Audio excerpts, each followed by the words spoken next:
Hi, everybody. This is Lee, and I'm talking about the Trump administration. A few days ago, I made a video. I believe it was titled Women of the Trump Administration. I went through a list. Maybe there were about six, seven, eight. And that was on January 1st, New Year's Day, that I released that. And now it's the 5th, and I've learned that, I guess it was yesterday, I learned that Omarosa Manigault has accepted an official position, I believe, with the Trump administration. She will be head of the Office of Personal Engagement of the Trump administration, being the face of community outreach, engaging with the public on behalf of Donald Trump. And Omarosa had served as a spokesperson for the Trump administration, defending his efforts to reach the presidency. And she's also had a long relationship with Donald Trump, beginning with her stint on The Apprentice. I believe it was 2005. I think it was the first year of The Apprentice. And so they have a long history together, relatively speaking, in the world of politics and entertainment, 10 years. And so this is quite the come up. I think there was speculation that she might be ambassador or representative to Haiti. I believe she is of Haitian background. And that's good for Haiti. It really is. Haiti has suffered under previous democratic U.S. relationships, um, under democratic administration, specifically with the Clinton administration, and then also the Obama administration with Hillary Clinton as Secretary of State. With Omarosa as part of the Trump administration, and Trump has already gone on record as being supportive of Haiti and indicating that his administration will not have the same type of relationship, and that Haitians will not have that expectation of maltreatment that they received under the Clinton administration. But rather than be the ambassador or representative to Haiti, Omarosa will be working domestically at the White House, being the engagement officer for the Trump administration. And so that's another woman in the administration. I'd said earlier that there needed to be more women included in positions of leadership with the Trump administration. Equal opportunity, job opportunity. It's all about the jobs. And so that's a good, continuing to be a good start. Still, more can be done. So I'm going to give Omarosa her hand claps and her finger snaps for having the foresight and fortitude to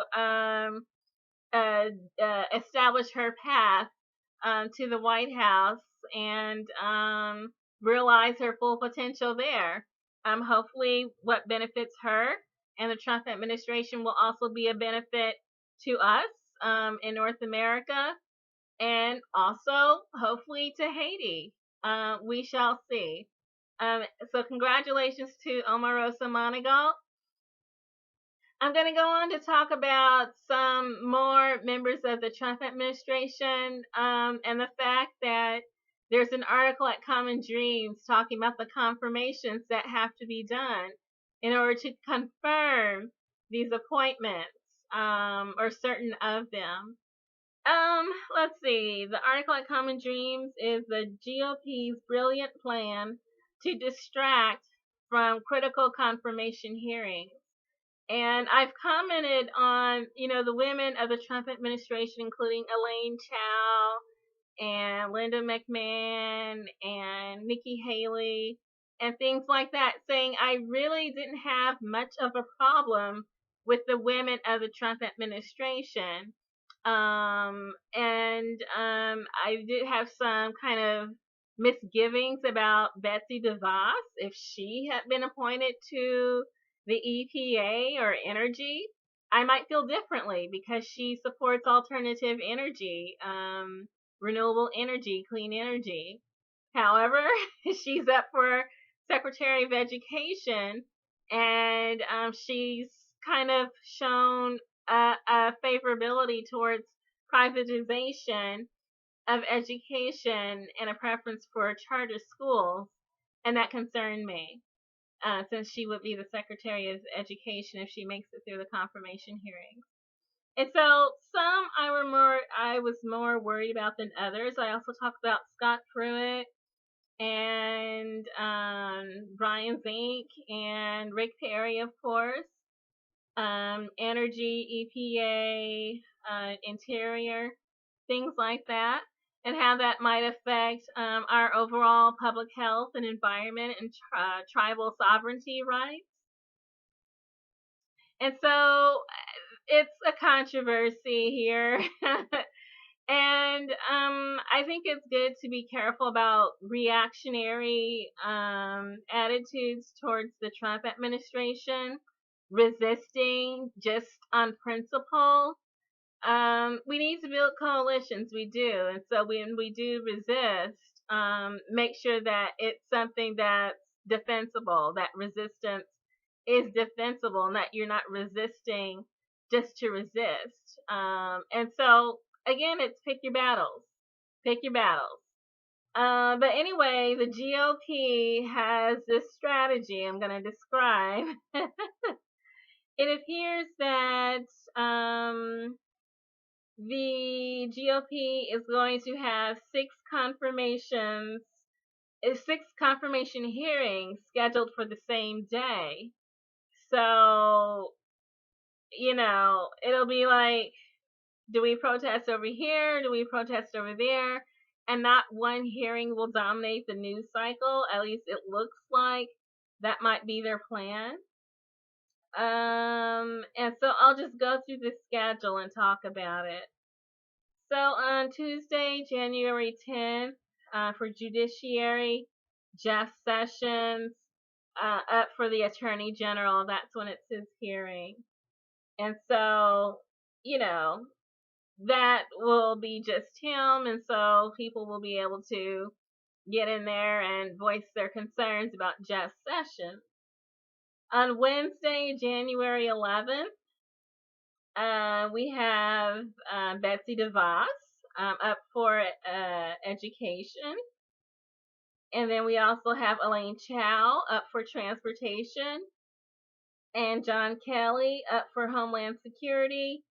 Rex Tillerson up for Secretary of State. And again, Jeff Sessions for Attorney General. And then Mike Pompeo for CIA. And I will say that out of all this crowd, the only one that I really don't have a concern about is Elaine Chao. She's a known factor. And, this is transportation. She was formerly a labor secretary. She's not for labor now. So it's transportation. She's experienced. She's a known factor. She's kind of had her background check more than one time, having served for a long period under the Bush administration. And so again, out of all these, you might have to just pick and choose where to focus your energy, or maybe you can do a full court press response to all of this full slate that's going on January 11th. Thursday, January 12th is James Mattis, Defense. And then Wednesday, January 18th, Tom Price, Health and Human Services. And so that's what they have listed out. But I also wanted to report that Ben Carson, the pick for Housing and Urban Development, will be at the Senate Banking, Housing, and Urban Affairs Committee. And that will be January 9th. And then the Labor nominee, Andrew Putzer, who I've also expressed concerns about because he's he's the anti-matter of labor.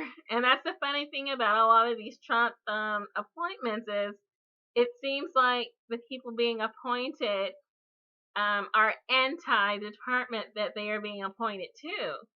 So it's really weird. But anyway, Andrew Putzer is going to be during the week of January 16th. But hearings for Stephen Munchkin for Treasury also a concern because of his participation in barely legal mortgage foreclosures. That's how the rich get rich, taking from the poor and giving to the rich, usually themselves. But anyway, he's up for Treasury. And then Scott Pruitt, EPA, Mike Mulvaney, Office of Management and Budget, Ryan Zink for Interior, Rick Perry for Energy, and Nikki Haley for UN Ambassador. They have not been scheduled yet.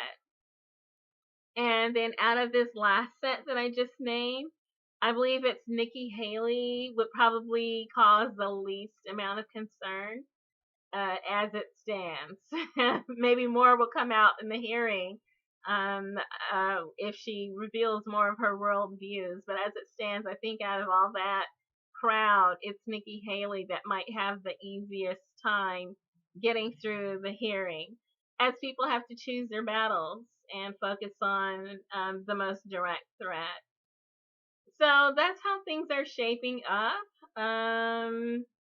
It's, a lot of these names do draw concern based on their history, their background, the things that they've said, the things that they've done, the decisions that they've made, the indications of what they want to do. It causes concern. And so I'll post a link in the description and you can look at the schedule and maybe get an indication of how you feel about it. And we'll have to keep our eyes open and see as more people populate the Trump administration or there's indication. Hopefully things will balance out. Again, I do believe that there should be more women in this Trump administration. Hillary Clinton claimed that Donald Trump was a sexist and a misogynist and many other things. This is Trump's opportunity to forcefully push back on that, not just in words, but in deeds, and make sure that people know that he is not any of those things. Women make up more than 50% of the voting electorate, the population of North America. Women pay taxes to the government just like men, and so we need representation for our taxes at the federal level. It's only fair. And Trump can do that if he wants to do that, and hopefully he will. We shall soon find out. Good luck.